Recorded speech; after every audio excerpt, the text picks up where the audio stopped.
Okay, hello everyone. Welcome to another Friday in the TEFL Development Hub.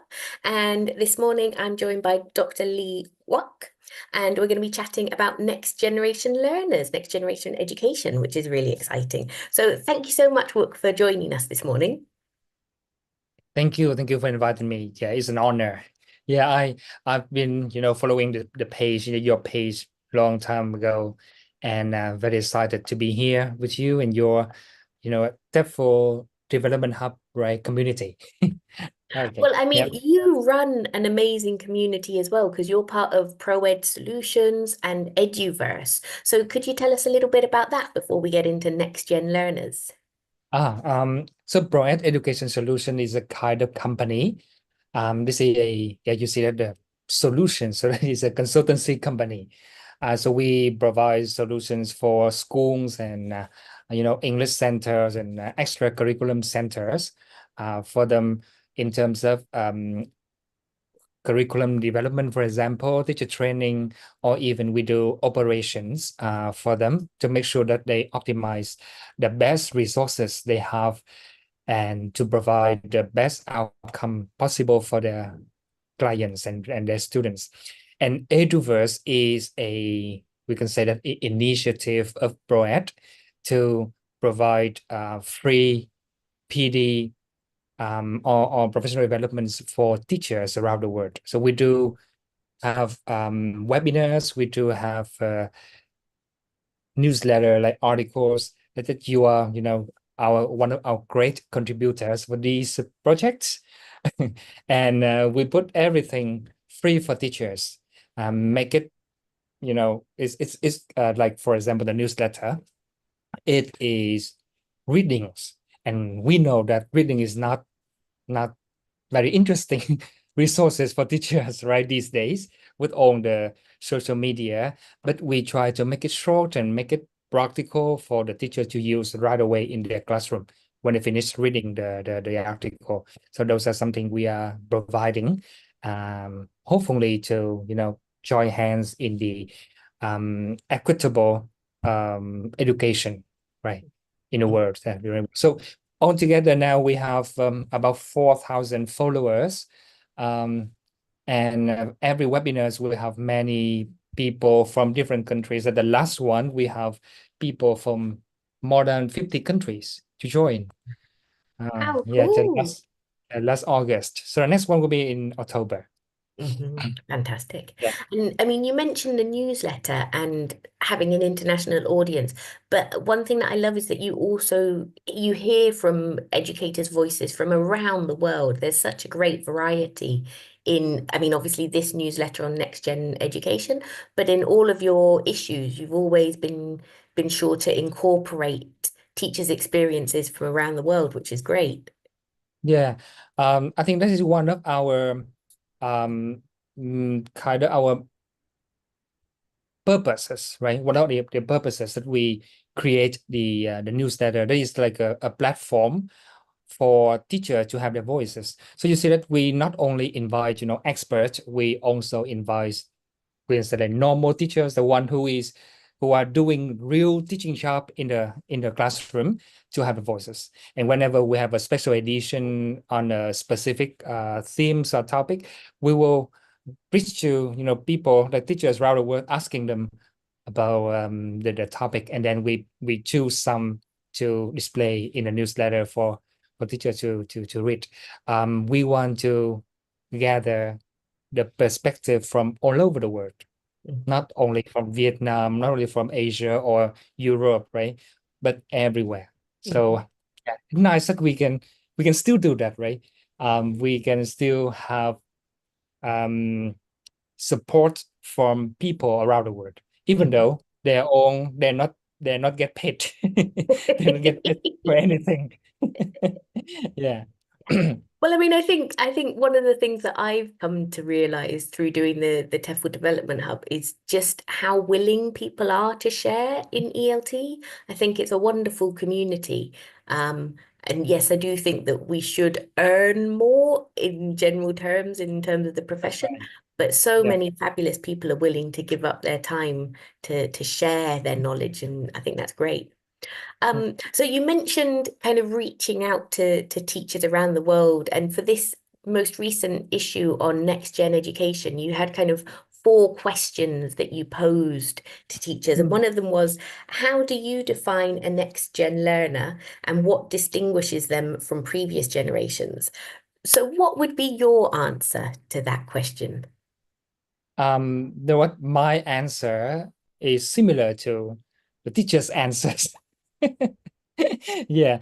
I can say that um let me pick up some ideas from the global voices about these people. I mean, next gen learners. So the first thing, we all know that they are very familiar with technologies, right?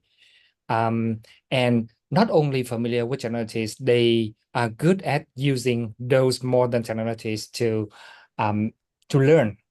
So now learning is not only in the classroom, it's not only from the teachers, but from everywhere, every everyone, right? So this is one thing um, we got from the global voices.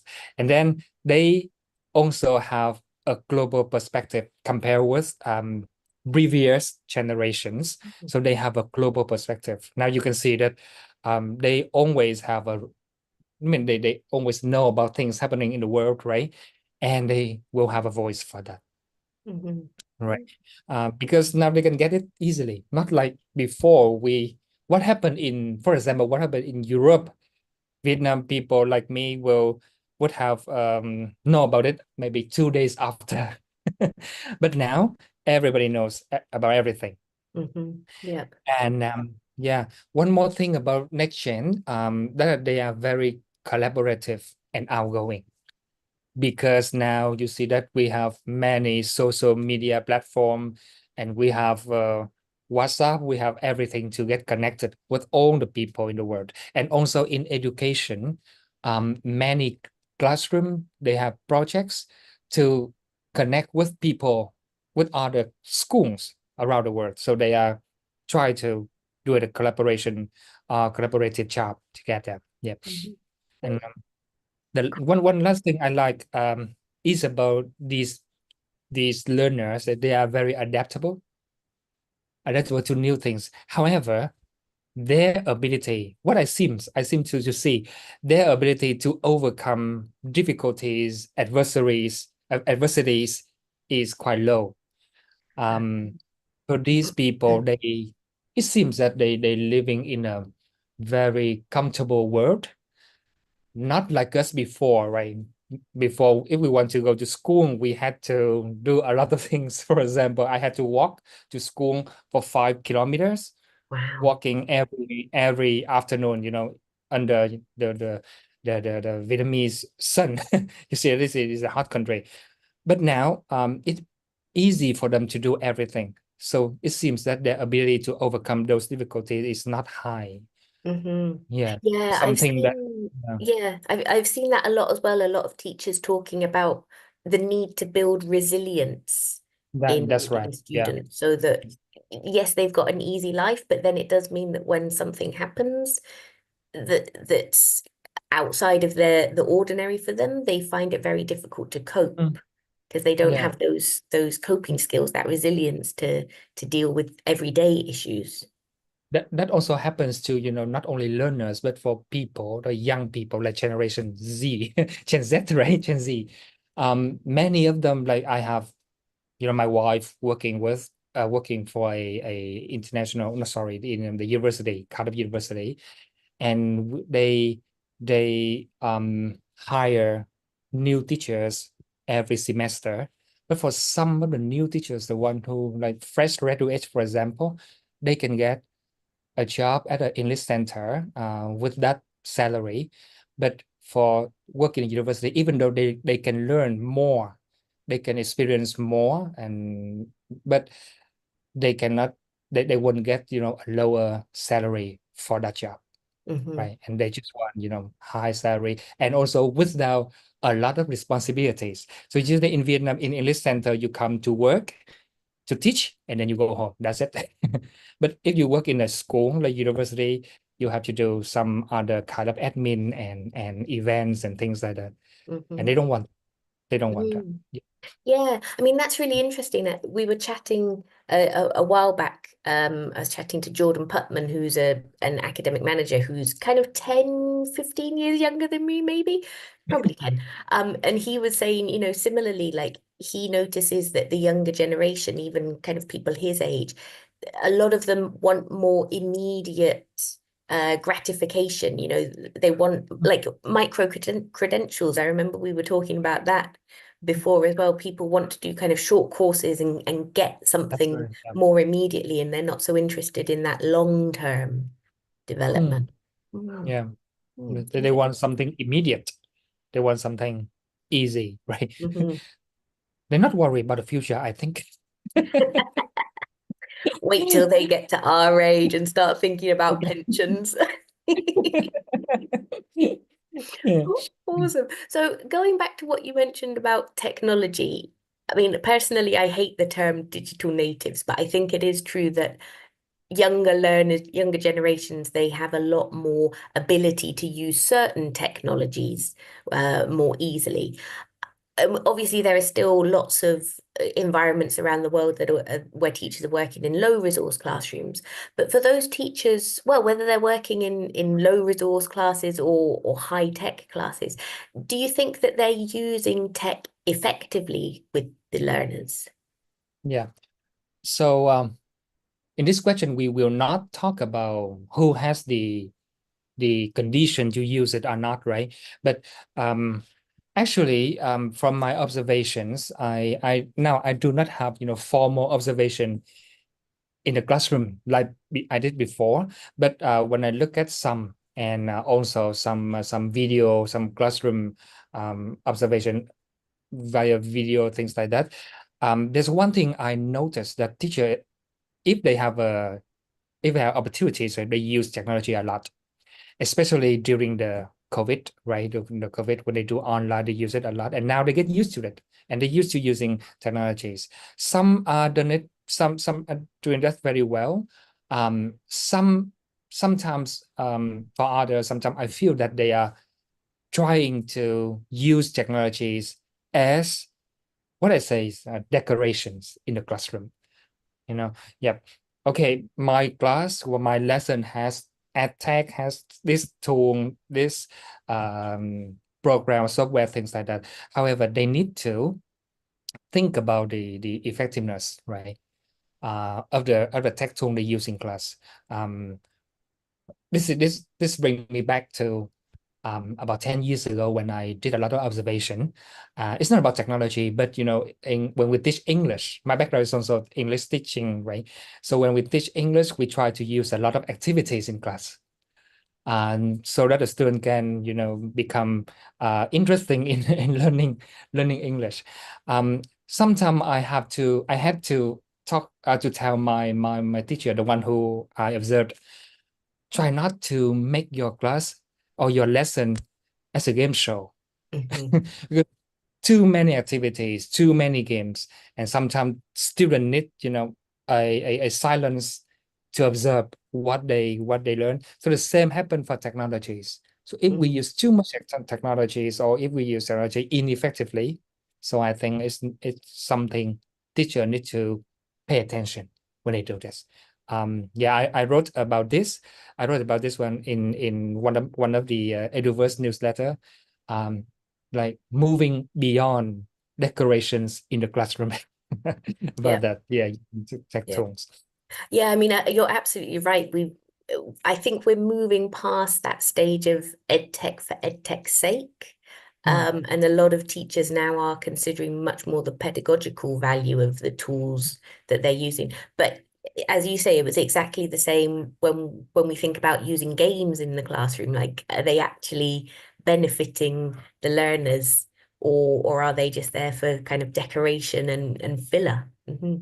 Mm, And also one thing, when the AI is blooming now, with a lot of tools, and they can help teachers to do everything like lesson planning, like like in the past we need a flashcards, we have to do it, right, print it out, and now everything's on this. And I know some apps, like for example some AI apps, like you have a picture in your book, and it will turn the picture into a video.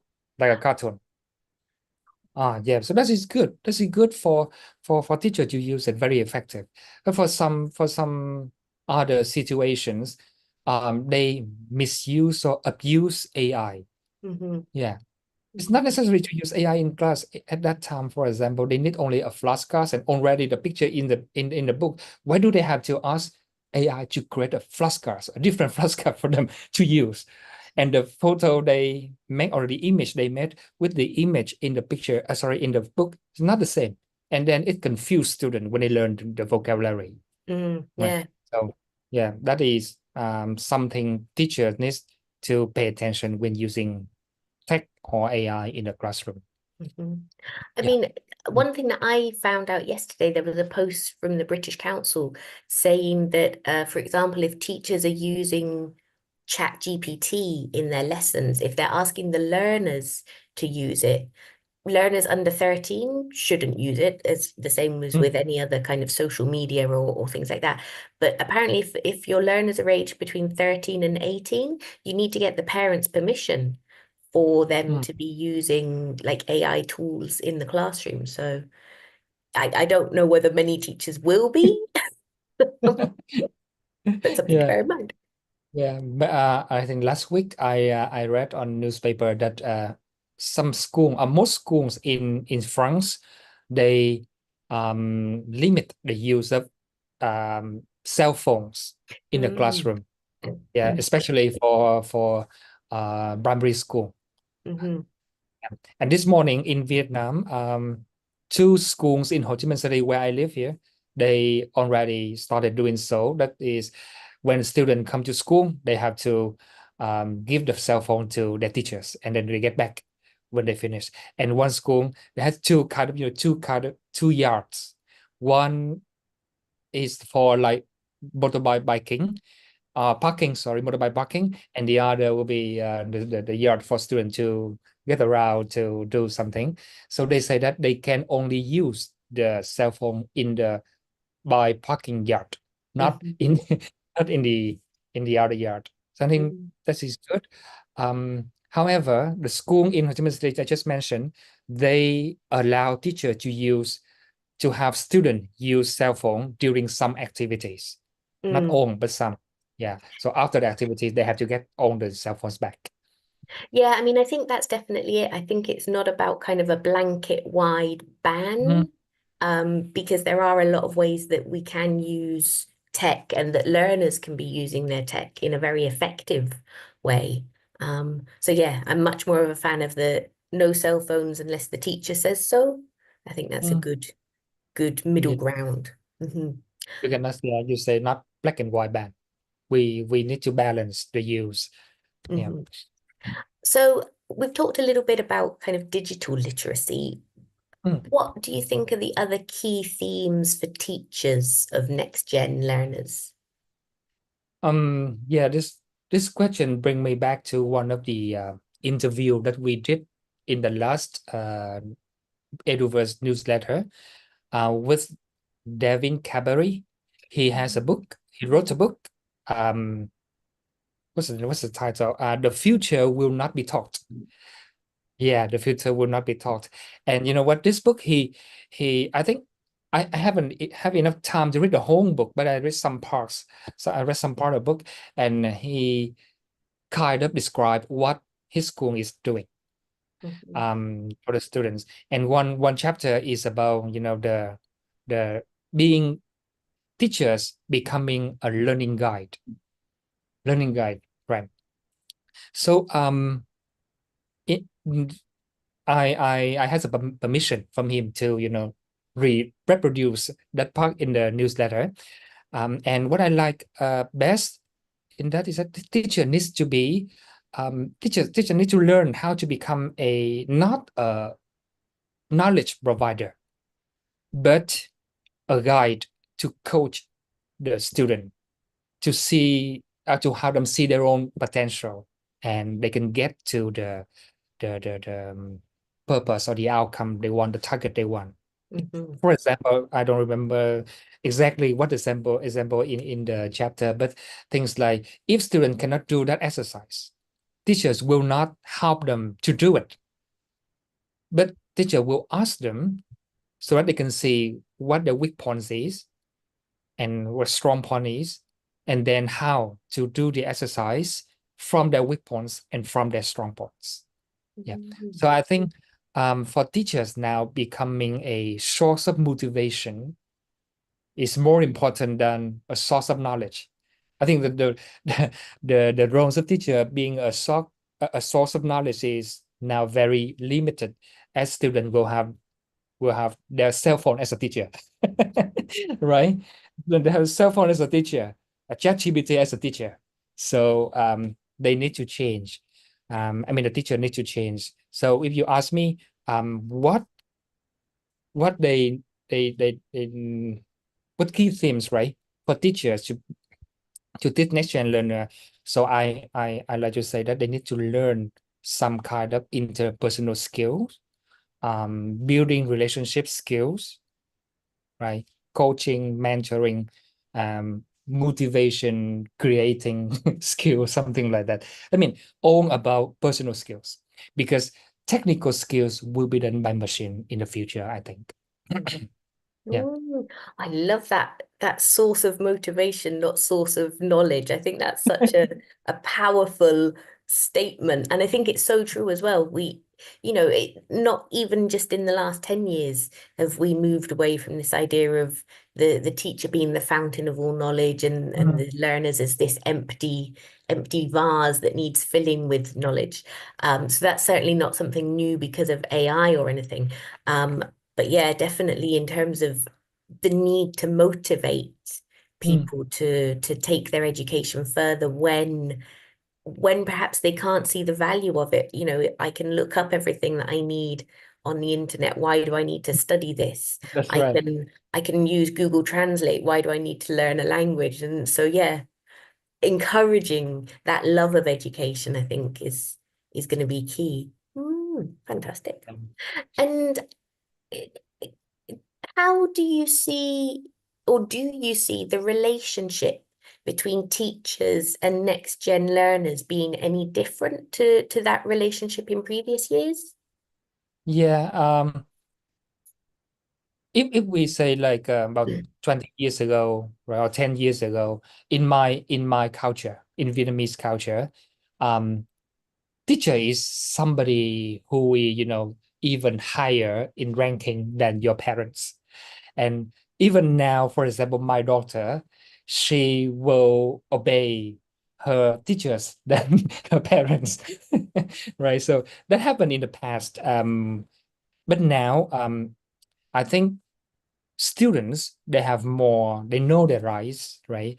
And they know where to find the correct answer, for where to find the knowledge. So as you just mentioned, they do not much appreciate a teacher role in the roles of providing knowledge for them. Mhm. Now, if teachers want to be kind of, to have an impact on the student life, for example, so they need to be their friends in a way that they need to be somebody a student can trust, Mhm. help them to get to their target, can motivate them. I just mentioned in previous part earlier, motivate them, showing them the way, and direct them to the target, right? Um, so that, yeah, not providing knowledge anymore, Mhm. but becoming becoming or presenting in the student zone, in the student, we know we say comfort zone, not of the meaning of comfort zone, but I mean in the zone that they can trust you, they can Mhm. share with you, they can look at you as a peer, not a higher person. So Mhm. I think the relationship should be changed and must be changed that way. Yeah. Mhm. Mm. And They don't need us sometime in the future. They don't need us anymore. I But think as well that kind of this idea of authentic relationships as well. I think mm, nowadays with so many next gen learners, Gen Z using social media where perhaps they're not getting a real world mm, view, actually having someone there with them, whether it's an online lesson or in an in-person classroom, somebody who is authentically themselves and allows the learner to be authentically themselves as well. I think yeah, that's really key. Yeah. There's a funny thing that I found last year. After the release of ChatGPT, so a person, the question at that time was, um, when will some occupations be replaced by AI, right? Remember? So there's a person, I don't remember his name, but he did some kind of research. He said, for example, content creator will be in 1 year, will replace in 1 year. Um, Graphic designer in 2 years, something like that. But for teachers, it will be 17 years. So yeah, so if we believe in his research or his prediction, so we have 16 more years to become in our job, right? But that says the importance of being a real teachers. Hmm. Hmm. Yeah, Yeah. a real teachers. Even like AI, we have machine, but it will take much longer time than other occupation that a real teacher can be replaced by machine. Hmm. And because we have the the personal traits, we have personal relationships, real relationship with with each other. So I think it's a funny kind of research, but it's true. Yeah, no, I mean, I'm optimistic about the future of education. I think, it is changing, and I think as long as teachers are adaptable, then we can take on the challenges of tomorrow. That sounds very good. But so, I mean, let's think about that then. So, how can teachers continue to develop their skills working with these next gen learners? Mm. Um, so I think if we talk about that technically, if we talk how they can do, so they can do it as the way they are doing now. For example, they're joining PD workshops and they learn from the internet, right? They learn from their friends. So I think technically the ways is similar. However, there's something that they need to do it. That is their determination and the passion of learning. So if they don't want to be replaced by AI, they need to develop the skills that AI cannot do, right? Hmm. Cannot help. Um, so for teachers of this or this age, right, when they want to like kind of deal with deal with next gen learners, so they have to learn, they have to develop their lifelong learning skill, grow mindset, and passion and determination to improve, to stay Hmm. ahead, so that they can deal with them. Yeah. Technically, the way is easy, right? Joining workshop and webinars and talk like what we're doing now and learn from peers. So that's the not nothing innovative, but determination, passion is the key. Yep. Yeah, I Mm. mean, like you say, talking about teachers becoming motivators Mm. for the learners, we also need that motivation, that determination for ourselves to keep developing. Yeah. Excellent. And you're right as well, there is so much available and That's right. yeah, kind of overwhelming. Yeah, Like, that's a very important aspect. Many teachers they come to ask me, uh, because I wrote about AI, I talk about AI, so they come to ask me how can they learn all the AI tools to use in class. Mm. And my answer to them is, why do you need to learn about all the AI tools? hmm. Yeah, you need to have an AI toolbox for you. Like I show them my toolbox, like 6 or 7 tools only. And that's true that there is um the fear of being overwhelmed of all the tools on the AI application these days. Yeah. And the fear here is the fear that they cannot catch up with all the new advancements in the Hmm. future like that. But yeah, as I mentioned to them, don't worry about that. Just use something focusing on our real purpose. Yeah. Yeah. because we cannot learn and we cannot compete with AI actually.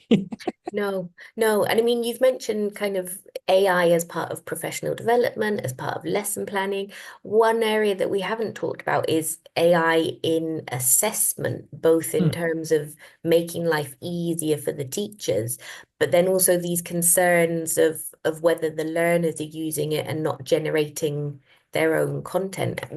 How do you see that aspect of AI Yeah. developing? As a English teacher, yeah, I myself worry about we teach them, for example, writing skill, right?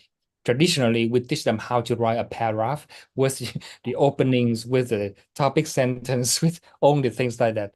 Now with ChatGPT, they don't need to learn that, and Mm, they still can produce a perfect, organized piece of writing. So I usually think about that actually, and now I think, so do we need to teach them how to write, or we teach them something else? mm, It is something like when we have a calculator. Remember the time when we had a calculator. Now, if you ask your student to do the calculation by hands, for example, so it's kind of nonsense, right? mm, Actually, nonsense. mm, Um, and now in Vietnam for primary students, there is a usually a class that trains students how to write, how to produce beautiful handwriting. Yeah. mm, Of course, the purpose, there are two purposes. The first one is to have them training their characteristics, right? To become careful and things like that, which is good. But mhm, the other thing which parents usually focus much more on, that is how to produce beautiful handwriting. So mhm, this is not necessary anymore because now we have laptop, web computer. So we mhm, produce a letter.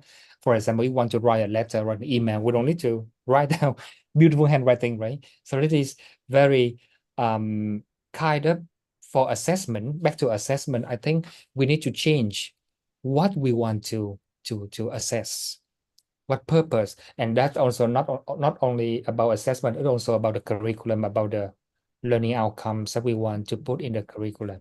You know what? Um, for this talk, sorry, for this topic, I used to speak with Dr. Hayo Renders, who is an expert in edtech.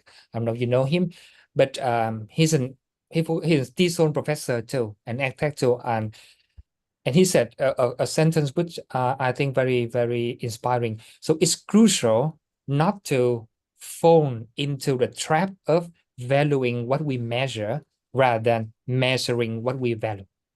mhm, Yeah. So sometimes we say we have AI, right? So we have data. Which student, which student reading not good, which student sleep in class, how many times they visit the exercise, things like that. So now we have everything there. However, now we have to think like, are they the thing we want to measure? mm, We measure that, we measure those things for what purpose? mm, Right? Or we think about different ways of or different things to measure, to value. For example, the happiness when they in their learning journey, for example, things like that. Now back to using ChatGPT in writing. So now maybe we need to teach them how to check ChatGPT writing rather mhm, than how to rather than us checking their writing ability. So I mm, think, yeah, I think that's something. Um, I already draft a chapter for a book about AI, which published next year, and that in that book I focus on how to improve student critical thinking and creativity through ChatGPT and AI. Yeah. And there's one thing I mentioned, that is teaching students how to critically challenge what the AI is giving us.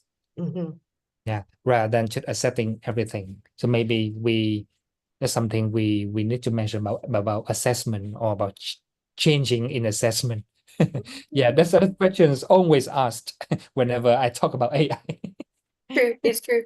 All we want to know in te with teaching is, are they cheating? How can we stop them Yeah, from cheating? And it's like, well, maybe they're not cheating, as it were. Maybe they're using the tools that they have available use to the them. tool. Yep. I mean, Yeah, it's exactly the same as what we were saying before about mobile phone use. yeah. You know, it's not necessarily that you ban it completely, but you identify how it can be used effectively and when, and have some sort of guidelines in Mm, place within the educational context. Mm. yeah. So that yeah, that remind me what happened after ChatGPT is was released, right? After I think 3 months. So New York City is the first city to ban ChatGPT in school. But after a few months only, they have to, remove that ban. Yeah. Yeah. Yeah. Awesome. Yeah. Um, so AI does feature and tech features quite heavily in this latest episode of the Eduverse newsletter. There are a couple of other really interesting areas though that the newsletter looks at, and one of them is around neurodiversity. Um, because I neurodiversity it's always existed, but Mhm. we just have a much greater awareness of it now. So how do you see that becoming a greater part of the educational landscape? Yeah. I think neurodiversity, I don't know about in other words or in the countries like your country, but in Vietnam it's not um very common one. I mean common terms these days. In the past, we still think it is kind of, disorder Hmm. or diseases. Hmm. When we talk them as disorder diseases, we will have different ways to approach them, right? So it's great that we now have neurodiversity. I found this term last year, actually, because my background is not about how the brains work and things like that. So last year when I worked with a contributor, I know this term, and I think it's good or it's a must to promote this term to education community, especially in Vietnam. Um, but to raise awareness of this phenomenon, I think is a needs collective effort from different stakeholders in education. Um, yeah, you know what?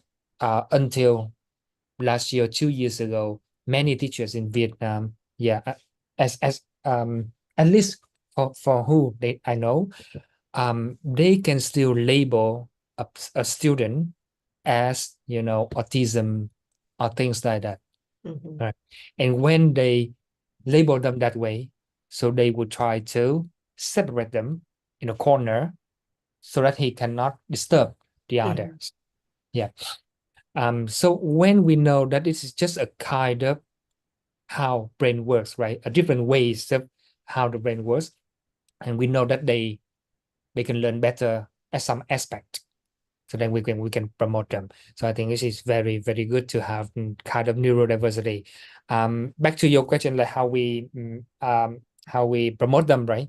I think there are many ways, but I think um, three ways I can say that is, first of all, we need to promote a student-centered learning or teaching approach. Yeah, we talk about that all the time. We talk about student center, we talk about student centric, things like that. But to have students or to have teachers do that in class is a different story. Even sometimes an academic director or academic manager, they come to observe the class, they observe the teachers, they do not Hmm. observe students. Yeah, and they say that the lesson is good or bad based on how the teachers perform their lesson plan, their step and stages, right? So it's not student center. Hmm. Yeah, so we need to promote that, and we need when we promote that, we need to highlight the kind of these people with the people who have like neurodiversities, things like. And the second one is like we foster like open dialogues between educators, student, families. They can share their experiences. You know what? Some some families they are trying to hide the condition. Yeah. Yeah, that the parent, the child is having, instead of telling them, so that telling the condition to teachers or schools so that they can help. So they try to hide, and even worse, some parents they refuse to accept the child is having a condition, right? Mhm. Because they still think that it's a type disease or disorders. It's not just a different ways how the brain works. Yeah. And yeah, and the last one, of course, we need to promote professional development. We need to train teacher how to deal with these people. Yeah, how to promote or encourage these people to learn better. So I Hmm. think this this topic is very humanity topic, right? We need to promote that, right, Hmm. to help people. Yeah, I mean, I think you're absolutely right in terms of supporting the teachers to create more inclusive classrooms, but definitely in terms of involving all the stakeholders, and I think reaching out to the parents is really key. I think in Spain, it's less of an issue. I think parents are generally more open Mm, to accepting that their child might be neurodivergent, but certainly in other cultures, as you mm, say, it's not seen as normal, and parents might try to yeah. hide it, or yeah, Mm. yeah. And there is I think there is one thing, as far as I know, in my countries, my culture, teachers are usually not trained about how the brain works. Hmm. They learn, for example, in my curriculum, when I learned to become a teacher, when I trained to become a teacher, so I learned how the methods student learn, but I do not learn scientifically how when they learn that what happened in the brains, what happened in their body, for example. So we don't understand. That's why we see autism or ADHD, for example, kind of a disease. It's not the way that the brain works. Hmm. So yeah, Yep. I I read I don't have it here, but the brain rules. I don't know if you know that book. The brain rules is very popular about this one. I know that just a few years ago. I didn't know that when I was a teacher Hmm. until I finished my teaching job. I read that book. Right, then you can pass your knowledge on to the next generation of teachers. Only. But I mean, I think as well, eh, certainly for people working in ELT, those people who have done the kind of the intensive courses, like CELTA, CERT, Mm, TESOL, there's just not time on those mm, sorts of courses to really get into much of anything really. mm, So yeah, definitely providing for any training providers out there, providing options for directions that teachers can look into when they finish those pre-service qualifications, I think is essential as well. Mhm. yeah. Um, one time for one more quick question, if it's Yeah, possible. yeah, it's possible. Yeah, we have 45 minutes already, right? It's a quick break. Time flies. Awesome. So uh, again, you mentioned Devin Carberry. I've bought a copy of his book, but for anyone who's listening, he's amazing. He's making it available for free as well because he feels that it's so important to get this message out there. You can also donate or you can buy a physical copy through Amazon. So definitely check that out in the Eduverse newsletter. And there was also in the newsletter, there was a letter by Mm, Judy Ann Green called The Weight They Carry. And it was just such an amazing piece to read. So mm, she talks about how learners, before they've even reached the classroom, they're carrying varying degrees of weight. mm. Um, so I guess my question for you, you've talked about it a little bit around learners being less resilient now, but do you feel life is more of a challenge for next gen learners? Yeah. Um, you know what? Before answering your question, you know what? I still have a goosebump here when mentioned this one because when I just surf the web, I surf LinkedIn, to find to invite authors to the newsletter. And when I was doing that for NextGen Learner, I encounter her message kind of post in on LinkedIn. And you know what? I was so touching, so moved that I said I had to connect with this person and invite her to rewrite this part, this post. So Mhm. she expanded a little bit, but not much.